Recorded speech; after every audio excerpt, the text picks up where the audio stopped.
Hi friends, welcome back to Rakshitha tailoring. నేను ఈరోజు ఇది లెహంగా బ్లౌజ్ అండి. లెహంగా బ్లౌజ్కి సైజ్ చేయమని అయితే ఇచ్చారు. సైడ్ అయితే జిప్ ఉంది. దీనికి ఎలా సైజ్ చేయాలనేది అయితే మీతో షేర్ చేసుకోవాలనుకుంటున్నాను. చూడండి ఫ్రెండ్స్, సైడ్ జాయింట్ దగ్గర అయితే ఈ విధంగా మనం విప్ప తీసేసుకోవాలి. ఒక నీడిల్ అయితే తీసుకుని ఈ విధంగా కుట్టు అయితే విప్పుకోవాలండి. మనకి సైజు సరిపోతుంది అనుకుంటే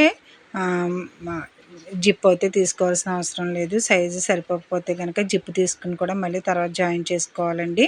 దీనికైతే ఒక సైడ్ అయితే సైజ్ చేస్తున్నాను, రెండో సైడ్ అయితే సరిపోతుంది. ఈ విధంగా మనకి బ్లౌజ్కి ప్యాడ్స్ ఉంటాయి కదా, అవి అయితే కస్టమర్ తీసేయమన్నారు. మనం వన్ సైడ్ పూర్తిగా కుట్టు అయితే విప్పేసుకుని ఈ విధంగా వన్ సైడ్ నుంచే మనం 2 ప్యాడ్స్ కూడా తీసేసుకోవచ్చండి.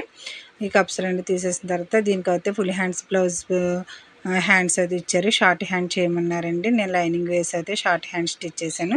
Thank you friends. మా వీడియో నచ్చితే లైక్ చేయండి, సబ్స్క్రైబ్ చేయండి.